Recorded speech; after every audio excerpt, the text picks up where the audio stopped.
Sintonía de Radio Clara, Lliure Directe, espacio de entrevistas y vamos como cada semana con el espacio de cine, con nuestro compañero Juan Ángel Saiz, compañero de Clartelera, de bandas sonoras y de Cinema Filmover, que ya lo tenemos por aquí con nosotras. Juan, hoy tenemos un poco más de tiempo, no te voy a hacer correr tanto como la semana pasada. Bueno, lo que no sé si tenemos películas como para entretenernos en ellas. Eso es peor, eso es peor. No sé. Bueno, tenemos un par de películas que sí que tienen algún elemento de interés, pero vaya, algunas que parecía que a priori podían estar bien nos han defraudado bastante. Y eso que venían con críticas muy favorables. Una de ellas es El poder del perro, The Power of the Dog, la nueva película de Jane Campion, que también escribe el guión a partir de una novela de Thomas Savage. Es una historia que ya Hollywood había querido llevar a la pantalla, pero ha tenido que esperarse durante unos años, bastantes años, porque el protagonista inicial era, o en el que habían pensado, era Paul Newman, y ha desaparecido, ¿no? Pero Jane Campion desde Australia pues, ha recogido el timón y la ha adaptado con Benedict Cumberbatch como protagonista. ¿Y qué es lo que nos cuenta? Pues una historia de una de esas haciendas de comienzo del siglo XX en la que hay muchísimo ganado vacuno y que bueno, todavía vive un poco como se vivía a final del siglo XIX en el antiguo oeste. Es decir, que van a caballo, transportan las reses para llevarlas a la venta, a los mataderos, etcétera. Y todo esto lo llevan entre dos hermanos que tienen una forma de ser muy diferente y que se va a acentuar esa forma de ser cuando uno de ellos encuentra a una mujer y se casa. Es una mujer que ya tenía un hijo y le propone matrimonio y se casa. Bueno, es una película extraña. La historia está bien porque nos habla de ese mundo difícil, de los granjeros, de los ganaderos, de formas de ser muy complicadas, de gente muy retraída sexualmente, con problemas incluso de estabilidad emocional, pero la película se hace dificilísima. Dura algo más de 2 horas y parece que sean 5. Es una película voluntariamente difícil. Jane Campion, de hecho, es una directora que normalmente nos ha proporcionado películas complejas, lentas. La gente se puede acordar de Retrato de una dama y del Piano. El Piano quizá tuvo una dimensión internacional mayor, entre otras cosas porque la música se hizo muy popular, pero en esta ocasión voluntariamente, insisto, ha elegido un camino difícil desde la puesta en escena hasta la definición del carácter de los personajes o la música de Johnny Greenwood, que es complicadísima, pero complicadísima. Yo no la puedo recomendar. Por mucho que la crítica la haya puesto por las nubes, no puedo recomendarla. Se ha equivocado en el enfoque y podían haberse hecho muchas cosas en el sentido de hablar del trato a las mujeres, de cómo se sentían las mujeres en esa época, discriminadas, apartadas, con tendencia al alcoholismo, lo que quieras, pero el planteamiento tal como se ha hecho está equivocado desde mi punto de vista. Y algo parecido le ha ocurrido a Pablo Larraín con Spencer, que es la película que habla de Lady Diana de Gales, Hostia. esta gran mujer británica que se casó para ser reina y acabó un poco descalabrada. Bueno, aquí teníamos la posibilidad de ofrecernos un retrato de la realeza británica y sobre todo de los conflictos que se generaron con esta mujer un tanto peculiar, que adquirió mucha popularidad, que quizás no estaba del todo bien vista por la reina de Inglaterra y que tuvo sus más y sus menos con ellos.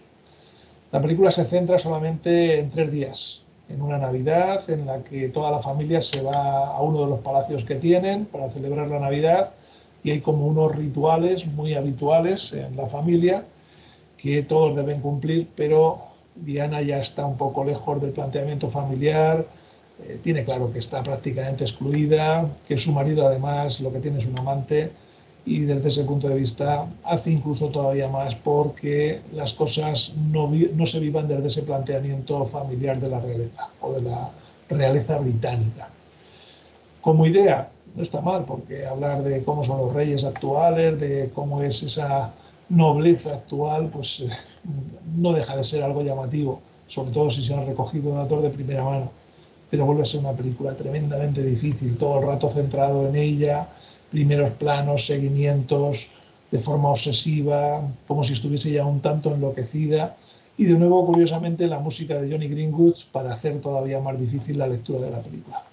En ese sentido, digamos que de nuevo una película equivocada, y eso que Pablo Larraín vuelve a ser un director interesante, sobre todo por películas anteriores ya un poco lejanas en el tiempo, como No, que era una película sobre Pinochet y las elecciones, el referéndum que promovió para eternizarse en el poder y que no consiguió eternizarlo, o El Club, que es sobre todo su película más interesante.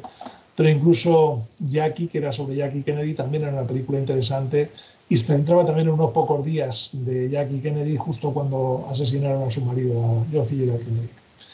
De nuevo digo, Spencer es otra película que no vamos a recomendar. Más interesante, Última noche en el Soho, una película curiosa, a mitad de camino entre el fantástico, el policíaco, el terror casi en algunos momentos, porque es una película que en algunos instantes se mueve por ese terreno de crear tensión potente en el espectador, ¿no? Bueno, es una película curiosa, está ambientada en la actualidad, una chica joven se traslada hasta Londres, quiere ser diseñadora de moda, es muy hábil, sabe hacer todo tipo de modelos, le ha enseñado su abuela con la que vive, dado que su madre pues, desapareció hace tiempo, y tiene un comienzo que está muy bien, porque ella acaba instalándose en una habitación que le alquila una mujer y empieza a tener visiones un poco raras, un poco extrañas de otra mujer que vivió hace muchos años y con la que ella acaba medio confundiéndose. En ese sentido no es una película realista, tiene algunos elementos realistas, pero no lo es, y juega con ese terreno del fantástico de quién es la otra mujer con la que está, empieza a soñar, y no solo a soñar, sino casi a transponerse en la personalidad de la otra. Lo que pasa es que la última media hora se estropea un poco. Va a parar a terrenos muy convencionales, aunque la primera hora y media de la película está bien. Es una película curiosa, llamativa cuando menos y curiosa.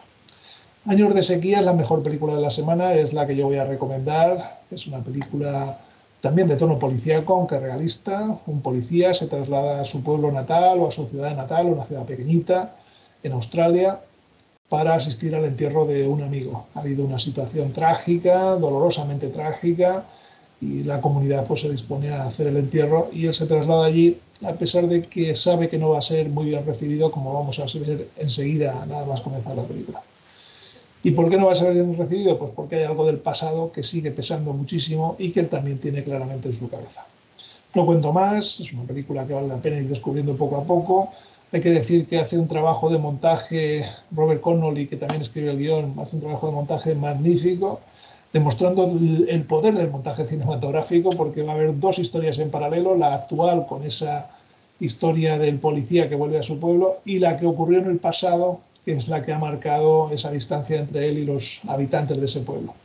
Esas acusaciones veladas sobre algo que ocurrió en el pasado. Y vamos a ver discurrir las dos líneas de acción, una en paralelo con la otra, hasta que van a confluir en la parte final de la película.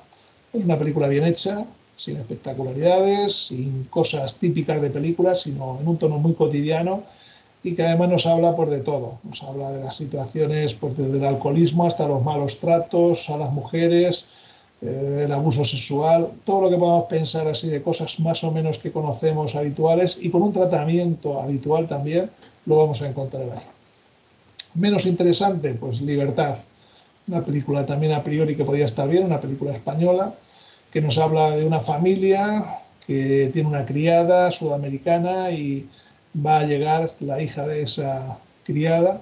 Estamos en verano y bueno, pues se van a producir una serie de situaciones un poco peculiares, sobre todo en la relación entre la hija de la criada y la hija de esta familia.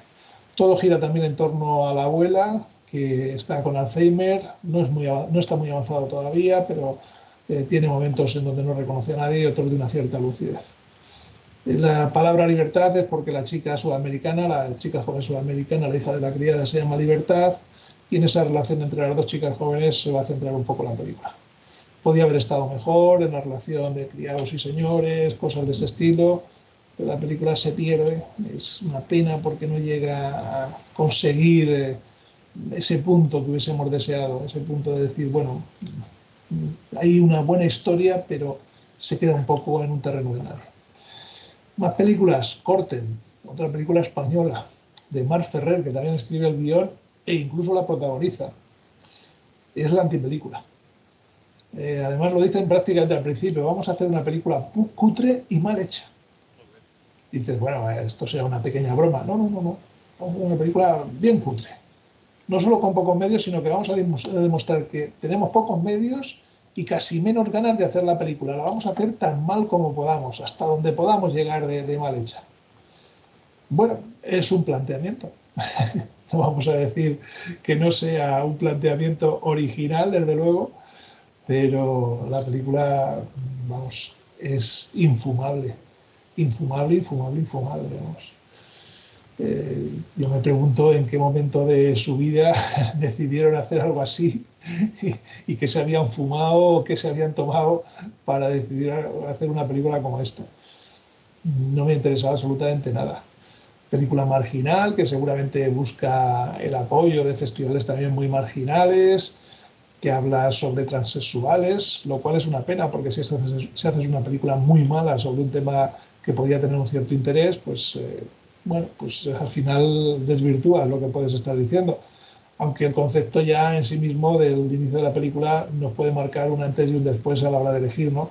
No, es que vamos a hacer una película en la línea del giallo italiano. ¿Y qué es el giallo? Pues películas con muchos asesinatos y no sé qué y tal. Sí, pero es que además la queremos hacer muy cutre, o sea, va a ser el giallo más cutre de la historia. Bueno, pues entonces no me interesa. En definitiva, de las 7 películas que hemos comentado, o 6, no me acuerdo cuántas son, eh, Años de sequía es la más interesante, sin ninguna duda. Es una película para ver. Y Última noche en el Soho también tiene elementos interesantes. Spencer y El poder del perro, que venían con muy buenas referencias, nada de nada, lamentablemente. Pues con eso nos vamos a quedar. De las semanas anteriores sí que nos quedará algo aún, ¿no, Juan? Sí, hombre, claro, nos siguen quedando, aunque la gente que no lo deje pasar porque ya no queda mucho. Está ahí Pan de Limón con semillas de amapola, que tiene elementos interesantes. También, evidentemente, si nos remitimos más atrás, El Buen Patrón, yo creo que es la película de referencia que sigue estando ahí y que se sigue manteniendo más o menos bien. El espía inglés también es de las películas que se mantiene en cartel, aunque bueno, que la gente no espera mucho porque tampoco durará. Madres paralelas también, cine español en definitiva. Mediterráneo creo que ya va a ser difícil que la puedan recuperar y Maisabel quizá también esté por ahí en alguna sesión suelta, hace ya más tiempo. Dune es una película, si queremos ya algo de más lanzamiento, que se mantiene y que parece que todavía está aguantando bastante bien. O sea que aún hay unas cuantas películas para ver. Pues muy bien, pues nos cogeremos a esas, por lo dicho hoy, a esas películas que aún quedan por ahí. Juan, lo dejamos por aquí y la Venga, semana que viene volvemos a charlar. Un abrazo. Salud. razón, hasta luego. Lliure directe Radio Clara, com cada setmana a l'espai de cinema que ens ofereix el nostre company Juan Ángel Saiz, company de Clartelera, de bandes sonores i de cinema Filmover. Continuem al Lliure Directe, continuem a Radio Clara.